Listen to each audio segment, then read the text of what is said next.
So my name is Marcus Prasada, and I'm working this year as Assistant Project Coordinator for the Ars Scientia Research Cluster between the Belkin and the Stewart Blusson Quantum Matter Institute. I welcome you all here today, and while we are also joining from different lands as this talk is being streamed through Facebook, I would like to acknowledge that we are hosting today's live presentation on the traditional, ancestral, and unceded territories of the Musqueam people. And on this occasion, I would like to invite us to think about how the stories that we tell ourselves through art and science inform our ethics and decisions. In conjunction with the Drift exhibition, the Belkin has been collaborating with the Stewart Blusson Quantum Matter Institute and the Department of Physics and Astronomy at UBC on Ars Scientia, an interdisciplinary research project using the praxis of art and science. In May of this year, physicists at UBC were partnered with artists in a 6-month residency to explore and identify areas of collaborative research and will together reflect on their findings at a research symposium to be held on November 25th. In the lead up to the Ars Scientia Symposium, the Belkin has been hosting a series of artist talks by those artists engaged in the residency to present on their practice and their initial interest in the collaboration. Today, I'm pleased to introduce Josephine Lee as part of this series. Informed by a lifetime of movement through the United States, Canada, and South Korea, Josephine Lee's interdisciplinary practice is heavily informed by the psychic violence of cultural assimilation and naturalization through migration. Lee holds graduate and undergraduate degrees in both science and fine arts, and has exhibited throughout Canada, the United States, and the EU. She was recently awarded the Oscar Collin Fellowship, the Vera G. List Sculpture Award, a Gale and Stephen A. Jaroslawski Outstanding Artist Award at Banff, and a Canada Council for the Arts Grant for Research and Creation. Alongside Griffin Art Projects, Lee is currently in residence at the Morris and Helen Belkin Art Gallery in a collaboration with physicists at the Stewart Blusson Quantum Matter Institute Research Center. Lee received an MFA in Fine Arts from Parsons, the New School of Art, Media, and Technology, and is a doctoral student at Simon Fraser University's School for the Contemporary Arts, inaugural PhD in Contemporary Arts program, and works as a sessional lecturer at the University of British Columbia. Please join me in welcoming Josephine Lee. Thank you so much, Marcus. Okay, so my name is Josephine. I am going to run through just a few of my past projects and then give like a little teaser of what will happen in our Ars Scientia Symposium in November. So as Marcus was sort of mentioning in my introduction, a lot of my work deals with national and state violence on the body. So how do we as individuals, particularly BIPOC individuals, reconcile with how we are seen, how we navigate space, what our position is, and a lot of my past works kind of delved into this in various different locations within Canada and the US. And so these 3 images are stills and installation shots from past works. The one on the top left is called Norwegian Seesaw.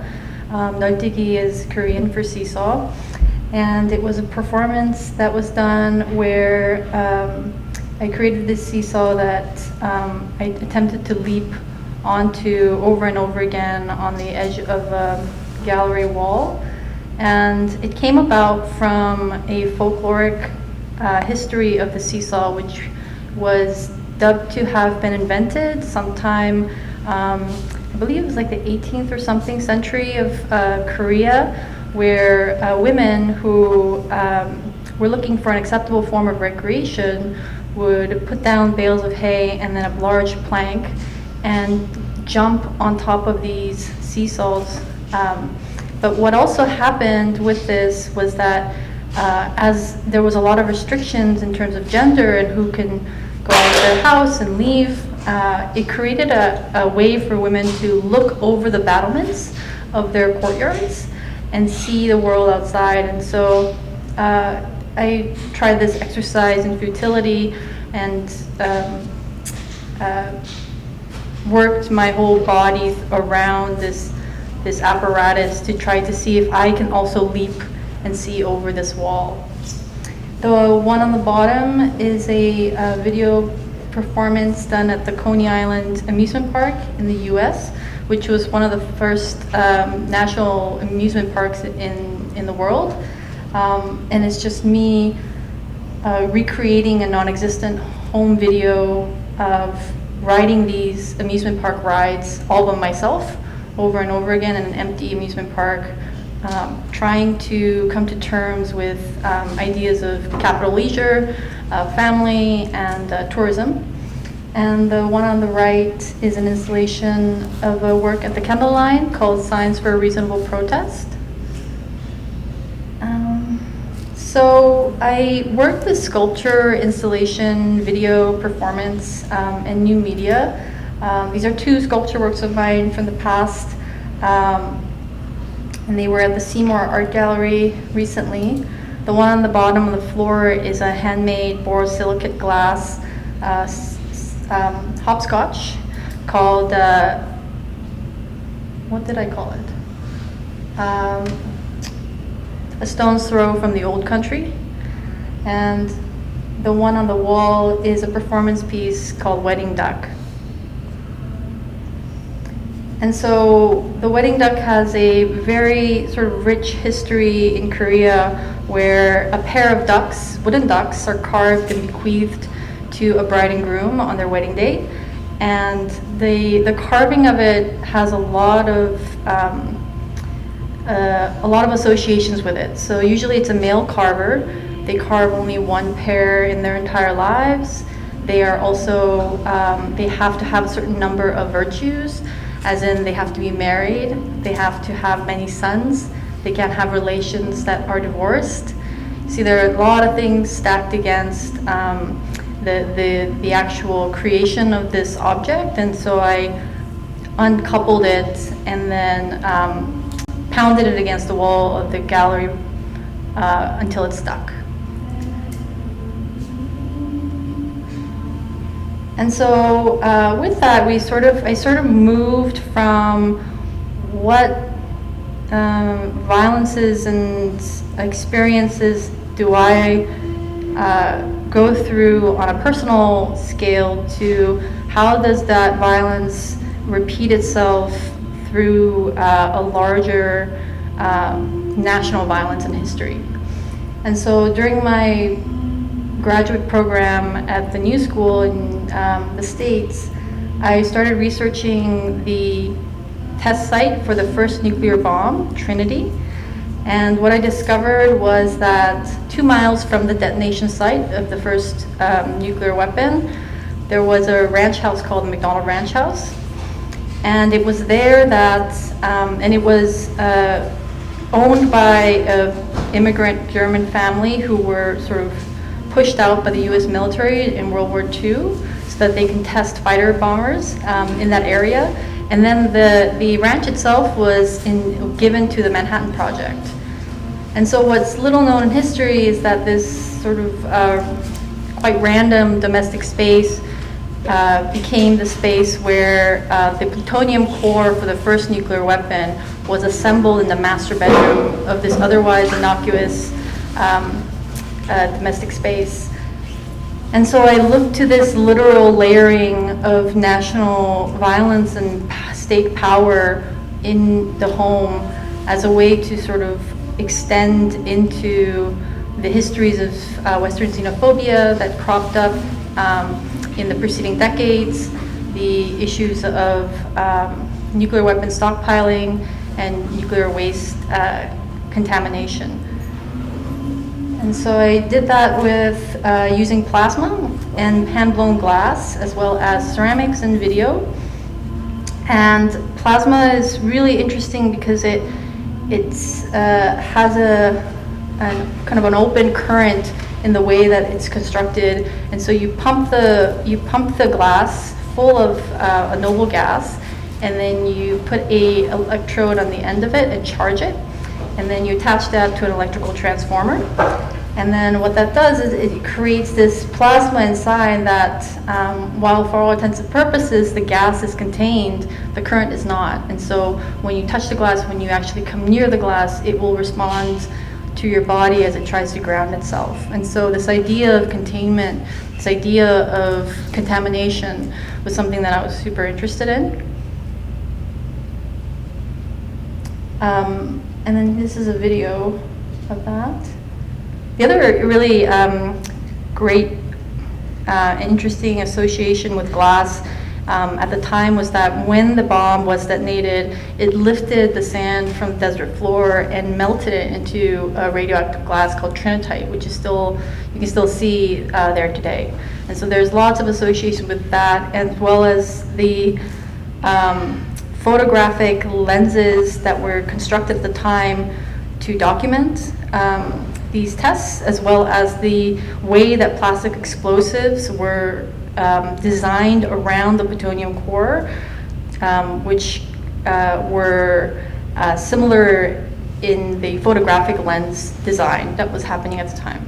So lots of different, and then one last trivia is that the Manhattan Project was a very well kept secret, but it was uncovered in quite by happenstance, because the contamination, the radioactive contamination actually leached into some of the materials that were used as straw boards to sandwich X-ray film by Kodak. And then they found these little strange pinhole-like aberrations on the film when developed. And that was a sort of a moment where they discovered that this contamination had happened. Oopsie.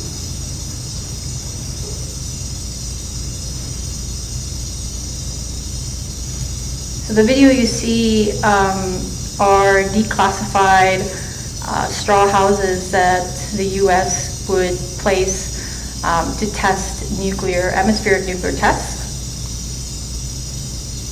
And it's repeating in reverse, looping over and over again, so that the house makes and unmakes itself in a continuum. And the sound that you hear is the plasma ricocheting on the glass and the inside.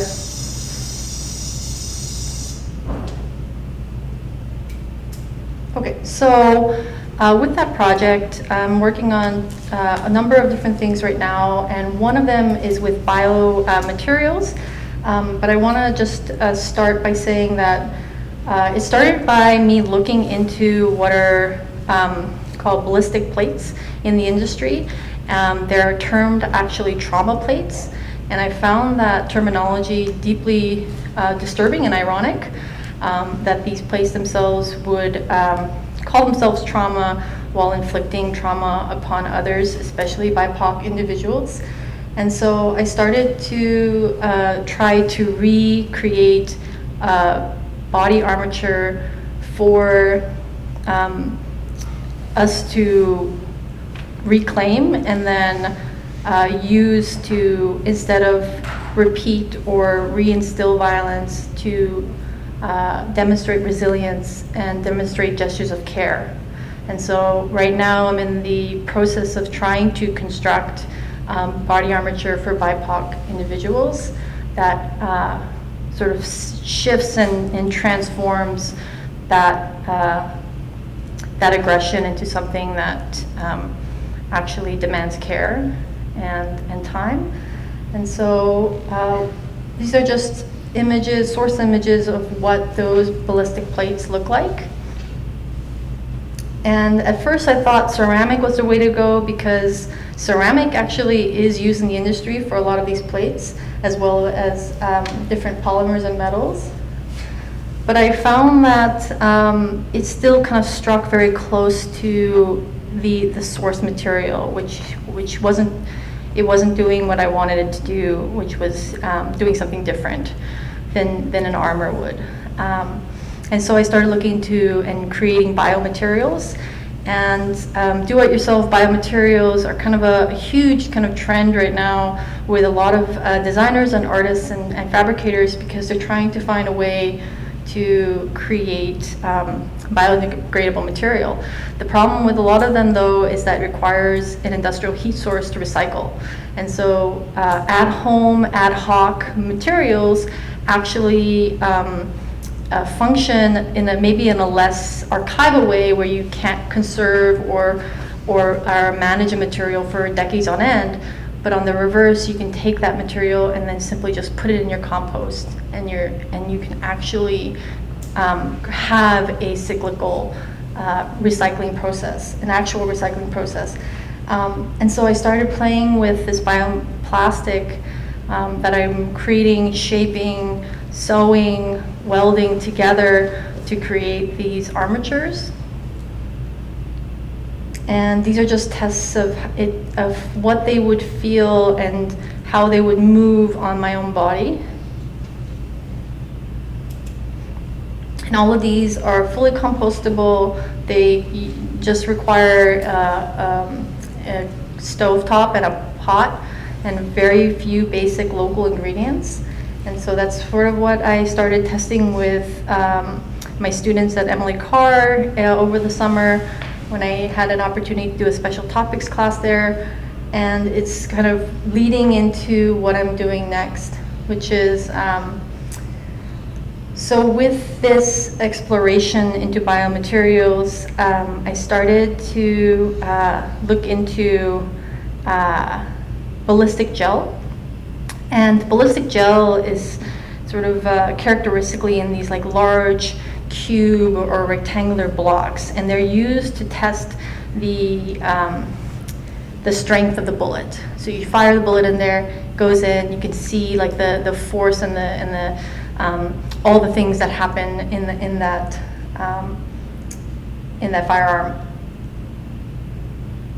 But what's quite interesting is that, and serendipitous, is that the ballistic gel recipe for making it at home is exactly the same, quite a one-to-one with how you would make at-home skincare. So your facial masks also have the exact same properties as the ballistic gel, which I thought was deeply interesting and strange, and something that I started really playing around with. And what's coming next is kind of a tongue-in-cheek skincare line that mimics this strange coincidence by creating a skincare line that not only provides you with care and the regular sort of, I guess, hydrating aspects of a mask, but that it also provides records and impressions, and it slows down the force of violence on our bodies. And so how we can reconcile those serendipities in different industries, and how we can transform and transmutate different aggressions to work for us in a way that's non-aggressive, that work for us in a way that provides care and consideration, is something that I'm interested in. And that brings me to the Ars Scientia project. And I don't want to give too much away because my collaborator Daniel Krasinski isn't here with me today, but I thought I would give just a little bit of a teaser of some of the things that we've been working with. And so both of us are deeply interested in the material of glass and all this sort of data that he can derive from it in terms of audio or otherwise. And for myself, the poetic aspects of the glass itself. And so we started with like just doing some Prince Ruperts drops, taking audio recording of that, try different extrusions to see what would happen, really pushing the material into something that goes well beyond just creating a functional object as the end goal. Right. Well, yeah, let's just say, if we lose our aquarium after this, are we okay with that? That's fine. Okay. Sure. I'm already hot. Everybody else is okay. Yeah.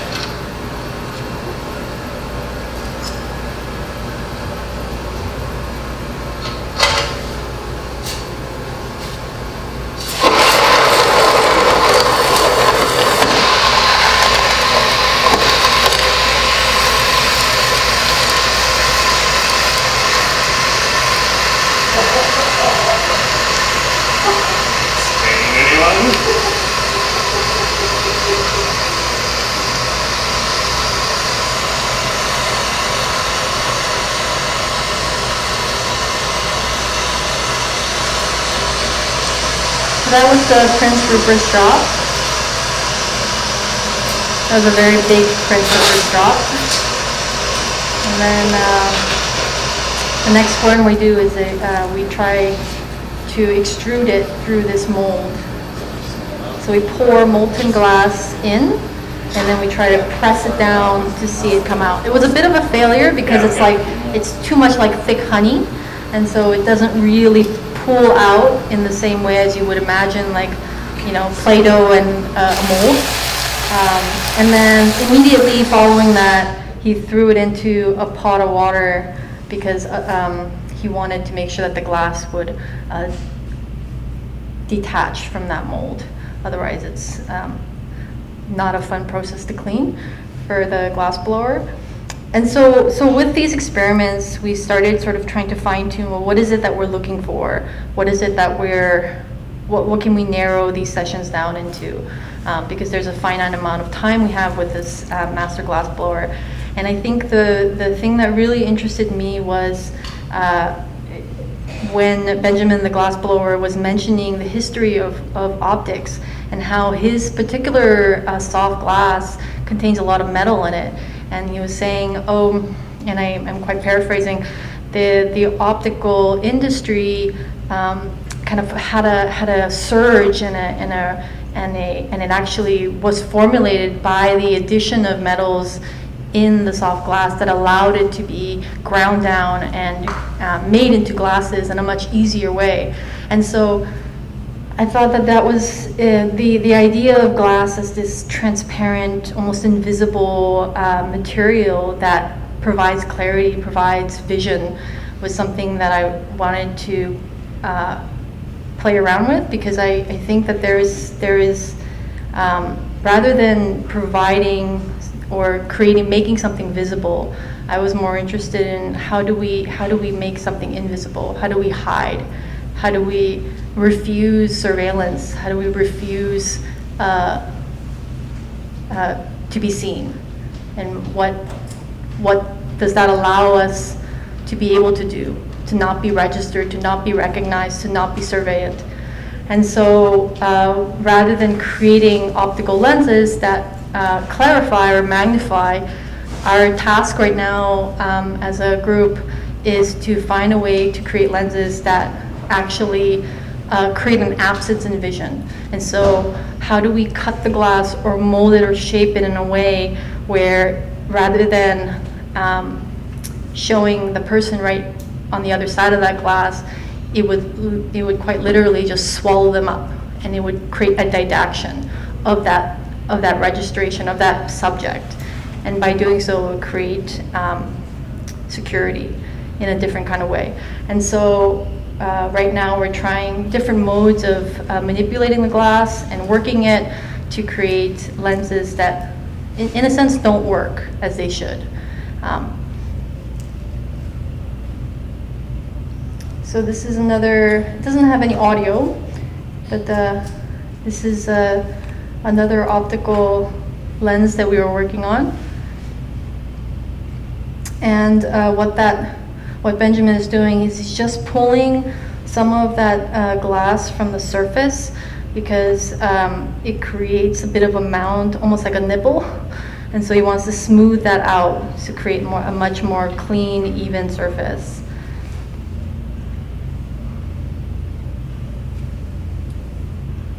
And then the last thing, so right now is, so we created a mold, and I was talking to an optometrist recently, and they were saying how different shapes can provide different ways to try to get the effect that we were trying to get. And so we're creating different types of molds to test that out. And so one was a cone, but because of the steam that emerges from the wet plaster mold, when you put the molten glass inside and blow, it kind of sucks those walls back up, which is what you see on the right. And so it looks more like a tooth, I think, than a cone. But there's a little bit of a video of Benjamin and Daniel.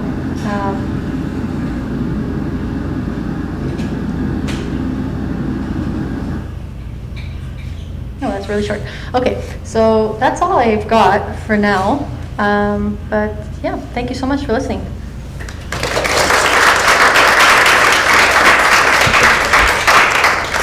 Thank you so much, Josephine. So we'll open up for questions if anyone wants to start us off. Are you and Daniel interested in the same questions, but for different reasons, with different questions, and you've come to agreement on which ones you'll pursue, or you talk a little about that? Yeah, that's a good question. So I think we're both interested in the same material and the same questions that arise from this material, which is what can it do, and what possible ways can we gather data from this materials. And I think for Daniel, he approaches it in a much more scientific and a much more kind of rational way of looking at the material and figuring out a set of processes to figure out, like, well, nobody's captured the audio of all these Prince Ruperts drops, exploding all at the same time. What does that sound like? And for myself, I've never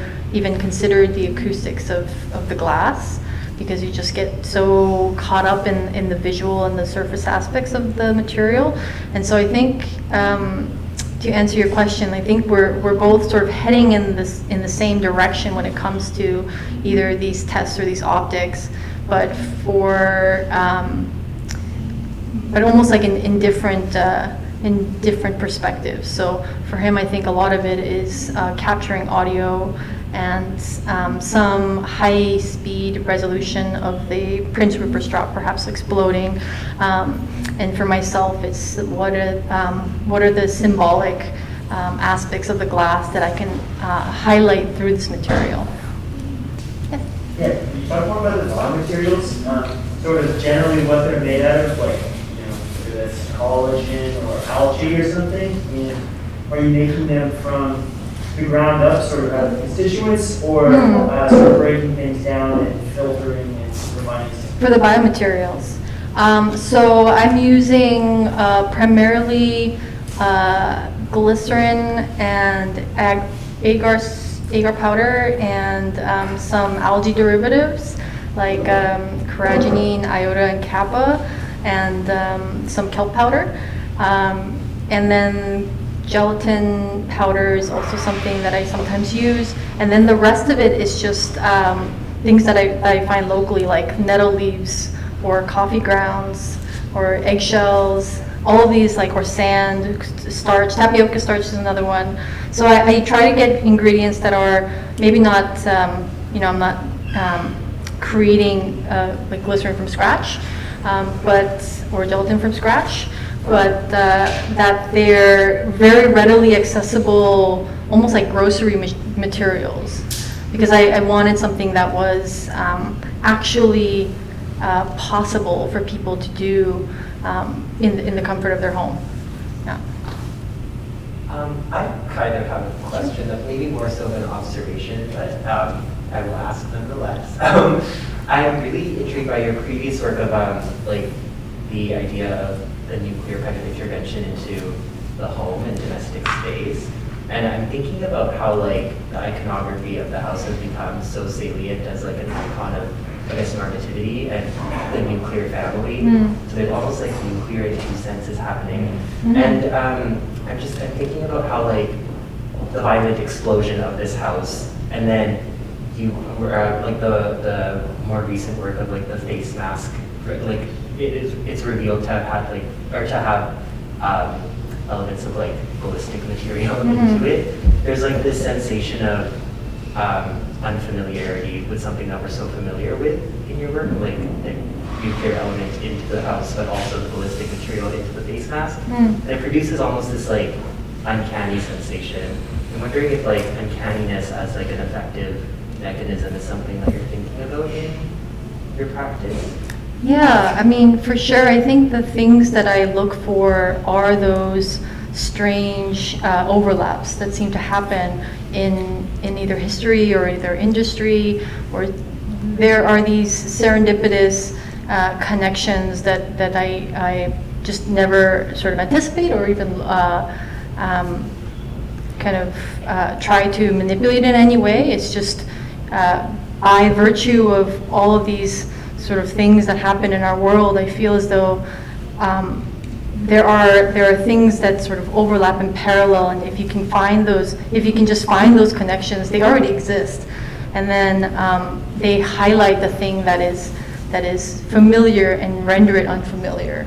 And I think that itself is a way for us to just re-engage with what we thought we knew, and just take a second look at what we think is either a normative aspect of life or of an idea, and so that we can re-engage and unpack something that maybe we just didn't, maybe we took for granted in some measure or form. Yeah. There's a question from Facebook Live. Sure. So this is from Kema, and they're asking, I'll just read it aloud. So, it's interesting to hear that you and your collaborators are working on optical lens in order to create more of a sense of, sorry, this just more of the function of the optical lens industry aiming to achieve. It speaks to me that it's creating other perspectives on the functionality of materials. Can you explain a bit more of what your own sense or conceptual definition of security is that you mentioned in your presentation about creating the obscure function of the optical lens materials? That's a good question. I think for me, the impetus came from being quite hypervisible, and quite hypervisible when it, especially when it came to, I've been hypervisible for my entire life, but when COVID happened, it kind of ramped up in a way that I didn't anticipate. Whether in Canada or in the US, the reactions were very similar, and I think it sort of created a tipping point for me where I realized actually I would find and define security as, rather than laying everything out and having everything seen and protected by some larger force that is supposed to protect me. There is value in the communal aspect of self-protection, that we can find security and safety by not revealing, by not being visible, by refusing visibility, and by adopting a sense of refusal and revolt. I think or boycott is another sort of radical act. I think that myself, as well as so many artists and so many people, ascribe to, and I think that it provides myself personally a measure of feeling like I can get out and walk outside my door every morning if I needed to, if I wanted to, that I can also create a sense of security for myself through refusal and invisibility, or perhaps even just finding ways to redefine what being visible even means. Yeah. That's a great answer, thank you. You've heard me ask this sort of question before. Can you tell me what you mean when you use the word violence? Violence? Yeah. I think for myself, there are very deep levels of the word. So for me, it ranges from the micro to the macro to the national in so many ways. But I think when I think of violence, I think of something that makes me personally feel like I have no ability to lay stake in the world in any form, and to constantly have to justify my existence in some form or another. And so I think violence perpetuates that, whether it's microaggressions, whether it's state violence, whether it's military violence, whether it's just surveillance. These acts of violence place upon our body a sense of precariousness, of being, feeling unsafe, of feeling almost controlled in some aspect or another. And I think that for me is deeply jarring in terms of a world that I'm just trying to exist in. And so I don't know how to better answer that question, because it's a very large question, because it stems through all aspects of my practice and my life in so many ways. And my intent is never to perpetuate it or to reinforce it or to instrumentalize it in any way. For me, the impetus for making art is to take that violence that I experience in all different shapes and forms, and almost kind of move that energy and transform it into something else. And for me, that's art. And so I take that and I transform it, not to perpetuate it, but to kind of, like Marcus was saying earlier, to re-engage with it on my own terms. Hi, I was wondering if you started in sculpture or performance. And the only reason I'm asking is because you do a lot of stuff, like you've worked with a lot of materials that are very like traditional craft kind of materials, but you present them in a way that's like gracefully balancing the tradition and not having the craft associated with any like gender or tradition. Do you think about that? That's a good question. I think I started always with the material, but the material in relationship to my body.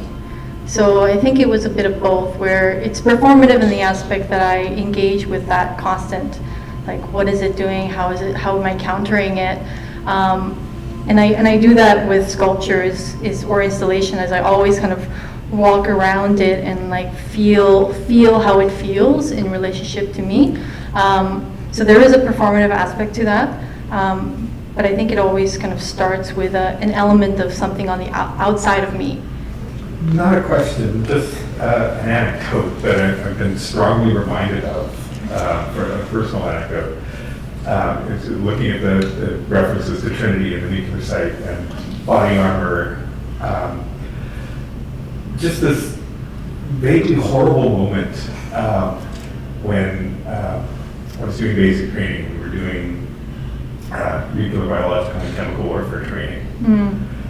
And in a classroom situation, one of the other soldiers asked the officer instructing the course, who just said, he just told us blankly, in your NBC suit, you could be asked to walk across ground zero immediately after a strike. And someone shyly put up his hand and said, and very tentatively said, would we survive that? And the officer, completely deadpan, just replied, long enough to complete the mission. Wow. That was the answer. Wow. That's terrible. It was a very strange moment. Yeah. I don't know. Thank you for sharing that. Yeah, I think I'll have to sit with that for a bit. But yeah. Wow. There's one more question from Facebook Live. Sure. This is also from Kama. Have you thought of the possible parallels of the choice of obscurity and the choice of voyeurism in terms of personal choice to see, not to see, to be seen and to not be seen?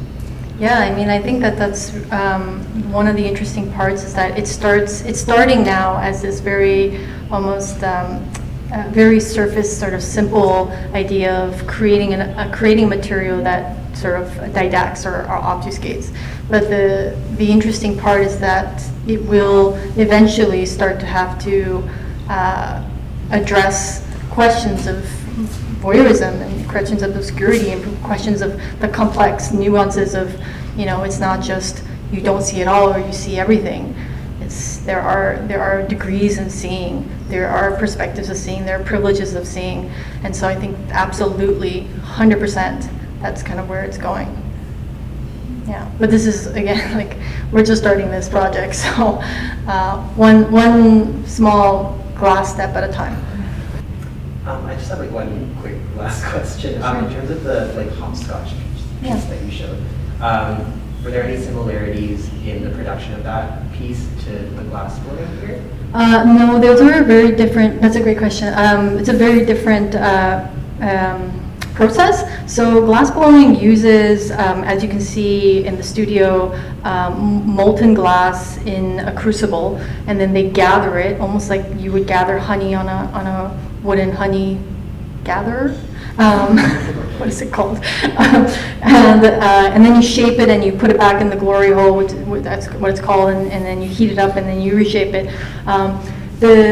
The hopscotch I made, you was using a torch, an acetylene torch, and then you take a borosilicate glass, which is different composite glass than the soft glass, and it's much higher temperature. It has a lot more sort of, I think, wiggle room when it comes to playing with shapes is how I felt.